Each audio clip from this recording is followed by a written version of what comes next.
سواء البطن والصدر، نبی اکرم صلی اللہ علیہ وسلم کا سینہ اور پیٹ مبارک بالکل برابر تھا، نہ پیٹ باہر کو نکلا ہوا نہ بالکل اندر کو گیا ہوا، نہیں، بلکہ سواء البطن والصدر، برابر سینہ اور پیٹ سب برابر تھا۔ عریض الصدر، نبی اکرم صلی اللہ علیہ وسلم کا سینہ مبارک بڑا تھا، بڑے سینے والے تھے۔ میں کہا کرتا ہوں کہ سامنے بھی ویسے بھی بڑے سینے والے تھے اور اندر سے بھی بڑے سینے والے تھے، بڑے بڑے دشمنوں کو معاف کر دیا اور بڑے بڑے قصورواروں کو آپ نے کھڑے کھڑے معاف کر دیا، بدلہ نہیں لیتے تھے، معاف کر دیا کرتے تھے، معافی کو پسند فرماتے تھے۔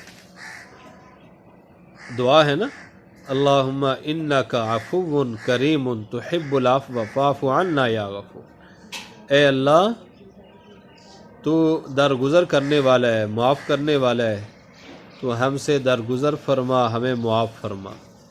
اللہ تعالیٰ کی صفت ہے کیا؟ عفو، معاف کرنے والا، درگزر کرنے والا۔ تو نبی اکرم صلی اللہ علیہ وسلم کیا کرتے تھے؟ درگزر فرما دیتے تھے، معاف کر دیتے تھے۔ اللہ نے آپ کو بڑا سینہ عطا فرمایا۔ عریض الصدر، آپ کا سینہ مبارک بہت بڑا تھا۔ بعید ما بین المنکبین، آپ کے دونوں کندھوں کے درمیان، آپ کے کندھوں کے درمیان میں فاصلہ کچھ زیادہ تھا، کندھوں کے درمیان میں فاصلہ زیادہ تھا۔ کہتے ہیں کندھا مضبوط بندہ مضبوط، تو نبی اکرم صلی اللہ علیہ وسلم کے کندھے بہت مضبوط اور فاصلہ تھا۔ زخم الکرادیس، نبی اکرم صلی اللہ علیہ وسلم کی جوڑوں والی ہڈیاں بہت مضبوط، زخم الکرادیس، جوڑ ہڈیاں بہت مضبوط تھے، بہت طاقتور مضبوط۔ انور المتجرد، نبی اکرم صلی اللہ علیہ وسلم کے جو کپڑے سے باہر رہنے والا جسم، مثلا ہاتھ پاؤں چہرہ، جہاں پہ کپڑا نہیں ہوتا وہ روشن تھے، روشن خوبصورت، انور المتجرد، روشن تھے، خوبصورت تھے، سفید تھے، اور جہاں پہ کپڑا ہوتا ہے وہ بھی بہت زیادہ خوبصورت۔ موصول ما بین اللبۃ والسرۃ بشعر یجری کالخط، اور ایسے ہی نبی اکرم صلی اللہ علیہ وسلم کے سینہ مبارک سے لے کر ناف تک بالوں کی ایک لکیر تھی جو جاتی تھی۔ وَأَعَالِ الصَّدْرِ، اس کے علاوہ سینے کے اوپر کچھ بال تھے، سینے کے بالائی حصے پر، اس کے علاوہ باقی جسم پہ بال نہیں تھے۔ طویل الزدین، نبی اکرم صلی اللہ علیہ وسلم کے کلائیاں بہت مضبوط تھی، کلائیاں بہت مضبوط بہترین۔ رحب الراحہ، نبی اکرم صلی اللہ علیہ وسلم کی ہتھیلیاں بڑی تھی، کلائیاں مضبوط اور لمبی، اور ہتھیلی جو آپ صلی اللہ علیہ وسلم کی تھی بہت بڑی ہتھیلی، بہت سخی تھی، بڑے سخی، آپ جیسا سخی کائنات میں کوئی نہیں، بڑی سخاوت فرماتے۔ سبط القصب، سبط القصب، آپ کے اعضاء بڑے بہترین اور ہڈیاں بہت مضبوط قوی۔ شسن الکفین والقدمین، نبی اکرم صلی اللہ علیہ وسلم کے ہاتھ اور پاؤں مبارک پرگوشت تھے، صرف ہڈیاں نہیں، پرگوشت تھے پاؤں۔ سائل الاطراف، خمسان الاخمسین،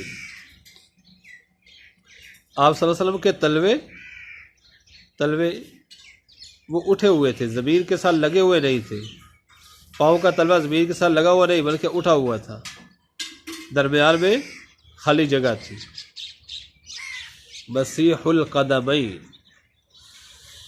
نبی اکرم صلی اللہ علیہ وسلم کے پاؤں مبارک ملائم جیسے تیل لگا ہوا ہو، پانی ٹھہرتا نہیں تھا، پانی فوراً نیچے چلا جاتا تھا فوراً، تو اس کو کہتے ہیں مسیح۔ ایسے آدمی کو کیا کہتے ہیں؟ مسیح۔ تیل لگا ہوا نہیں ہوتا تھا بلکہ اللہ نے آپ کو بنایا ہی ایسا تھا۔ ینبو عنہم الماء، پانی فوراً زمین پہ چلا جاتا۔ اذا زال زال قلعن، جب آپ چلتے تھے تو مضبوطی کے ساتھ قدم کو اٹھا کے مضبوطی کے ساتھ رکھا کرتے تھے آپ، بالکل ایسے چال نہیں ہوتی تھی آپ کی، مضبوط چال، طاقت کے ساتھ قدم اٹھاتے اور رکھتے تھے۔ یخطو تکفعا، جھک کر چلتے تھے، متکبرین کی طرح، بادشاہوں کی طرح تکبر اکڑ کے نہیں چلتے تھے۔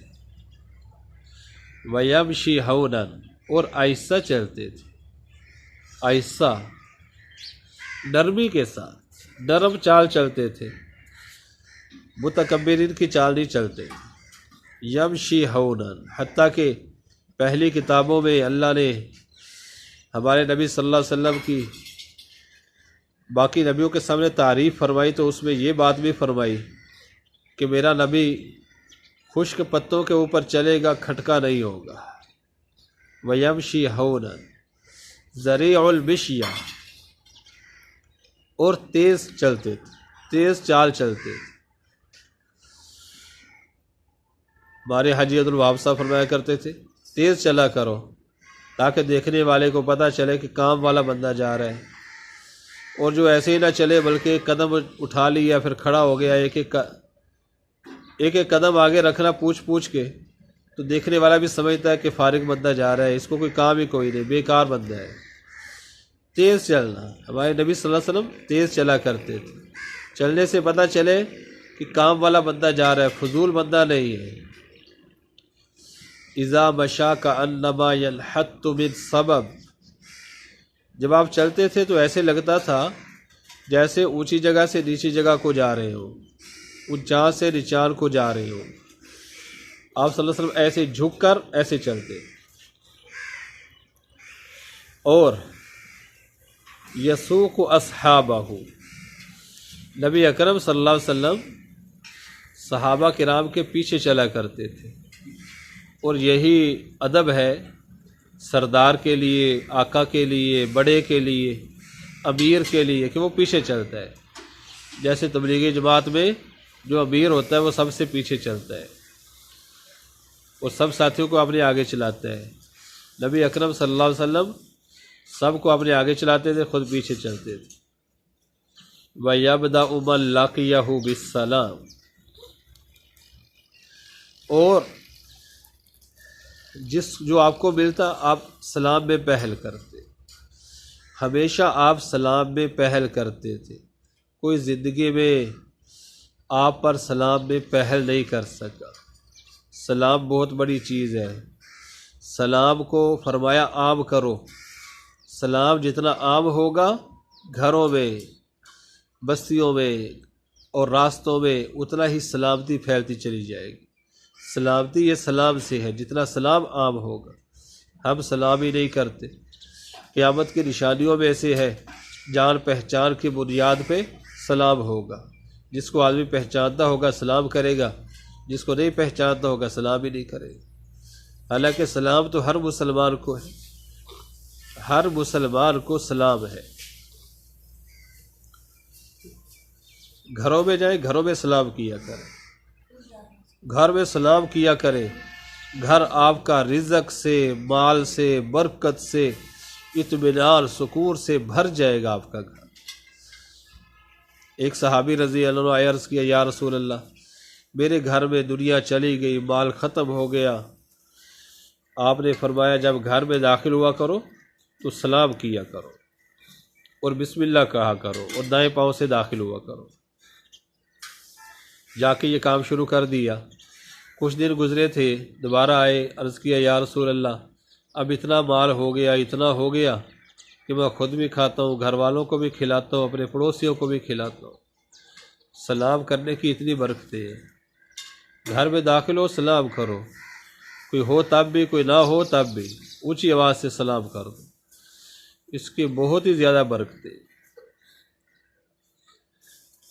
تو نبی اکرم صلی اللہ علیہ وسلم ہمیشہ سلام میں پہل فرماتے تھے۔ اللہ تعالی ہم سب کو جو کچھ کہا سنا گیا اس پہ عمل کی توفیق عطا فرمائے اور دوسروں تک پہنچانے کی توفیق عطا فرمائے۔ آگے شیئر کیا کریں، لائک کیا کریں، اپنے دوست احباب کو بھی دعوت دیں کہ وہ بھی میرے بیانات کو سنا کریں، تو انشاءاللہ جتنا زیادہ سنیں گے اتنا زیادہ فائدہ ہوگا۔ اور ویسے بھی دین کی دوسروں کو دعوت دینا ہماری سب کی ذمہ داری ہے۔ جس نے بھی کہا لا الہ الا اللہ اس کے ذمے ہے کہ وہ خود دین پر چلے اور دوسروں کو دین کی دعوت دے۔